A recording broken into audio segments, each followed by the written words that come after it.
Hello friends, સ્વાગત છે તમારું મારી ચેનલ પર। આજે હું તમારી સાથે શેર કરીશ ચટપટી રગડા ચાટની રેસીપી।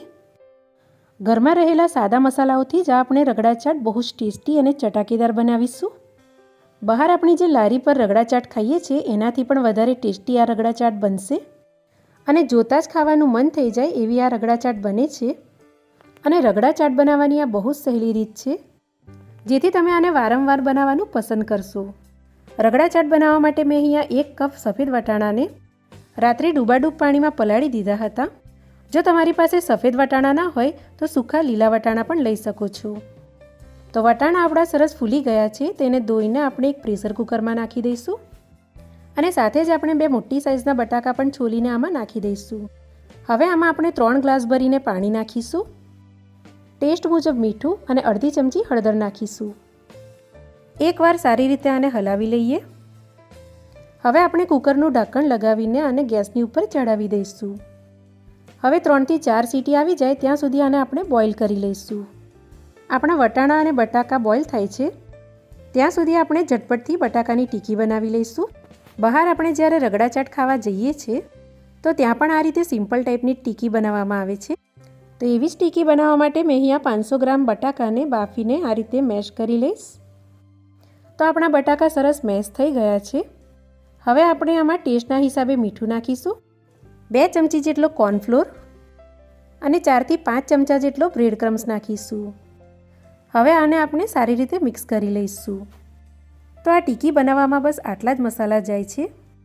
કોર્નફ્લોર નાખવાથી ટીકી બહારથી ક્રિસ્પી બને છે અને બ્રેડ ક્રમ્સથી ટીકી આપણી અંદરથી સોફ્ટ બનશે।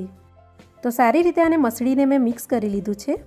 હવે આપણે થોડું મિશ્રણ લઈશું અને હથેળીમાં આ રીતે ગોલ ગોલ ફેરવીને ટીકીનો શેપ આપી દઈશું। તો બસ આ જ રીતે આપણે બધી આપણી ટીકી બનાવી લઈશું। તો જુઓ, બહુ જ ઝટપટથી મારી બધી ટીકી અહીંયા બની ગઈ છે। તો ચાલો એટલી જ ઝટપટથી આને આપણે સેલો ફ્રાય પણ કરી લઈએ। તો એની માટે ફ્લેટ પેનમાં આ રીતે થોડું તેલ નાખીને એમાં ટીકીને મૂકી દઈશું અને મીડિયમ ફ્લેમ પર ટીકી ગોલ્ડન ફ્રાય થઈ જાય પછી એને આપણે ફેરવી લઈશું અને બીજી બાજુથી પણ આપણે એને ગોલ્ડન ફ્રાય કરી લઈશું। તો બંને બાજુથી આપણી ટીકી સરસ ગોલ્ડન ફ્રાય થઈ ગઈ છે। તો ટીકીને આપણે કાઢી લઈશું અને આ જ રીતે બધી ટીકીને ફ્રાય કરી લઈશું। તો જુઓ, બધી જ ટીકી આપણી સરસ ફ્રાય થઈને તૈયાર થઈ ગઈ છે। તો બહાર આપણે જ્યારે પણ રગડા ચાટ ખાવા જઈએ છીએ તો ત્યાં પણ આ રીતેની સિમ્પલ ટીકી જ બનાવવામાં આવે છે। આપણે ટીકી બનાવી ત્યાં સુધી આપણા બટાકા અને વટાણા પણ સરસ બોઇલ થઈ ગયા છે। ચાલો ચેક કરી લઈએ। પહેલાં તો આપણે આ બટાકાને અલગથી કાઢી લઈશું। હવે આપણે વટાણાને ચેક કરી લઈશું। તો વટાણા આપણા સરસ બફાઈ ગયા છે।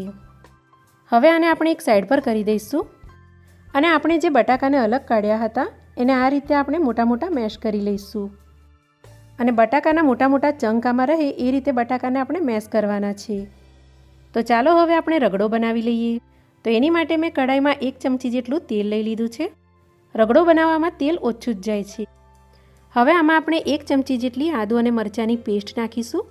આને ક્રશ કરવાના ટાઈમે મેં 4 થી 5 લીલા મરચાં લીધા હતા અને 1 ઇંચ આદુનો ટુકડો લીધો હતો। તો આને આપણે તેલમાં થોડીવાર સાંતળી લઈશું। આનાથી આપણી રગડા ચાટમાં સરસ સ્પાઇસી ટેસ્ટ આવે છે। 1 મિનિટ પછી આપણે આમાં 1 ચમચી જેટલો ગરમ મસાલો નાખીશું અને સાથે જ 1 ચમચી જીરું પાવડર, અડધી ચમચી હળદર, 1 ચમચી લાલ મરચું અને અડધી ચમચી જેટલું મીઠું નાખીશું। યાદ રાખો કે વટાણા બોઇલ કરવાના ટાઈમે પણ આમાં આપણે મીઠું નાખ્યું હતું। આમાં થોડું જ પાણી નાખીશું જેથી આપણા મસાલા બળે નહીં। હવે આને આપણે મીડિયમ ટુ સ્લો ફ્લેમ પર સાંતળી લઈશું। તો મસાલા અહીંયા આપણા સરસ સંતળાઈ ગયા છે। તો હવે જે બટાકાને આપણે મેશ કર્યા હતા તે આમાં નાખી દઈશું અને બટાકાને આપણે એકદમ મેશ નથી કરી દેવાના, બટાકાના મોટા મોટા ટુકડા આમાં રહેવા જોઈએ। તો ચાલો સંતળાયેલા મસાલાની સાથે આપણે બટાકાને સારી રીતે મિક્સ કરી લઈએ। ગેસની ફ્લેમને મેં સ્લો કરી દીધી છે જેથી મસાલા આપણા બળે નહીં। તો સાંતળવાના ટાઈમે આમાં જે આપણે આદુ અને મરચાં નાખ્યા છે તો રગડા ચાટમાં એની બહુ જ સરસ સુગંધ આવે છે અને લીલા મરચાંની તીખાશ પણ આ રગડામાં બહુ જ સરસ આવે છે। તો સારી રીતે મેં અહીંયા બધું મિક્સ કરી લીધું છે। તો હવે આમાં આપણે બોઇલ કરેલા વટાણા નાખી દઈશું અને એકવાર આને સારી રીતે હલાવી લઈશું। વટાણા બટાકાને બોઇલ કરવાના ટાઈમે પણ આપણે આમાં હળદર નાખી હતી અને અત્યારે પણ આપણે થોડી હળદર આમાં નાખી છે। રગડામાં હળદરનો પીળો કલર બહુ સરસ લાગે છે। હવે થોડી કોથમીર નાખીશું અને 1 ચમચી જેટલો ચાટ મસાલો નાખીશું આનાથી બહુ સરસ ચટપટો ટેસ્ટ આવશે। હવે આમાં આપણે 2 ગ્લાસ ભરીને પાણી નાખીશું। અત્યારે આમાં તમને પાણી વધારે લાગી રહ્યું હશે, પણ પાણી નાખ્યા પછી આપણે રગડાને 4 થી 5 મિનિટ માટે ઉકાળીશું।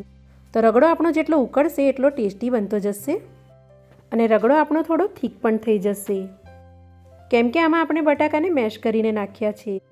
તો જુઓ 4 થી 5 મિનિટ મેં આને હાઈ ફ્લેમ પર જ ઉકાળી લીધું છે અને તમે જોઈ શકો છો આપણો રગડો સરસ થીક થઈ ગયો છે। આનાથી વધારે થીક રગડાને નથી કરવાનો। તો રગડો આપણો અહીંયા તૈયાર થઈ ગયો છે। તો હવે આપણે ગેસની ફ્લેમને બંધ કરી દઈશું। તો રગડા ચાટ બનાવવા માટે મેં અહીંયા સરસ સેટઅપ ગોઠવી દીધો છે। તો ચાલો હવે આપણે ગરમા ગરમ રગડા ચાટની પ્લેટ બનાવીએ। બહુ સરસ સુગંધ આપણા રગડામાંથી આવી રહી છે। તો 2 ચમચા જેટલો રગડો મેં પ્લેટમાં નાખી દીધો છે। હવે આપણે જે ટીકી બનાવી હતી તે આમાં એક મૂકી દઈશું અને એની ઉપર આપણે ફરીથી થોડો રગડો નાખીશું।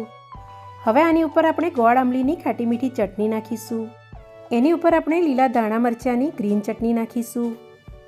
તમે તમારા ટેસ્ટના હિસાબે ચટણી આમાં વધુ કે ઓછી કરી શકો છો। થોડા કાંદા અને લીલા ધાણા નાખીશું અને પછી બેસનની બારીક સેવ નાખીશું। હવે આની ઉપર આપણે 1 ચપટી જેટલું સંચર ભભરાવીશું। આનાથી રગડા ચાટ સરસ ચટપટી લાગે છે અને સાથે જ આપણે 1 ચપટી જેટલો જીરાનો પાવડર પણ ભભરાવી દઈશું। હવે થોડી ગોળ આંબલીની ચટણી નાખીને આને ગાર્નિશ કરીશું। તો આ આપણે ટીકીવાળી રગડા ચાટ બનાવી છે અને જોતાં જ ખાવાનું મન થઈ જાય એવી આપણી આ રગડા ચાટ બનીને તૈયાર થઈ છે। હવે હું તમને એક બીજી પ્લેટ બનાવીને દેખાડું છું, જેમાં આપણે ટીકી વગર પણ રગડા ચાટને બનાવી શકીએ છીએ। તો પ્લેટમાં આપણે 2 ચમચા જેટલો રગડો નાખીશું, એની ઉપર ગોળ આંબલીની ચટણી નાખીશું, લીલા ધાણા મરચાંની ગ્રીન ચટણી નાખીશું, કાંદા અને કોથમીર થોડા નાખીશું અને એની ઉપર આપણે થોડી સેવ નાખીશું અને આ જ પ્રોસેસ આપણે ફરીવાર કરીશું। તો જો તમારે ટિક્કી ના બનાવી હોય તો તમે આ રીતે સિમ્પલ રગડા ચાટ પણ બનાવી શકો છો। આ રગડા ચાટ પણ બહુ જ ટેસ્ટી અને ચટાકેદાર લાગે છે। તો આ રીતે આપણે ટીકી વગરની રગડા ચાટ બનાવી લીધી છે અને આ રગડા ચાટ ખાવામાં બહુ જ ટેસ્ટી લાગે છે। તો તમે આ રીતે પણ રગડા ચાટને બનાવીને સર્વ કરી શકો છો। તો જુઓ બંને ટાઈપની રગડા ચાટ મેં અહીંયા બનાવીને તૈયાર કરી દીધી છે। તો બહુ જ ઝટપટથી આ રગડા ચાટ બની જાય છે અને આ રગડા ચાટ બહુ જ ચટપટી અને ચટાકેદાર બને છે અને તમે જોયું ને કે આને આપણે કેટલી સહેલી રીતથી બનાવી છે અને આ રગડા ચાટ તમને એટલી ભાવશે કે તમે વારંવાર આ રીતે જ રગડા ચાટ બનાવવાનું પસંદ કરશો। તો આજની મારી રેસીપી જો તમને પસંદ આવી હોય, સારી લાગી હોય અને જો તમે મારી ચેનલ પર નવા હોય તો મારી ચેનલને તમે જરૂરથી સબસ્ક્રાઈબ કરી લેજો, કારણ કે આવા જ અવનવા રેસીપીના વિડીયો તમને મારી ચેનલ પર મળતા રહે છે। તો ચાલો મળીએ એક નવી રેસીપીની સાથે। ત્યાં સુધી આવજો।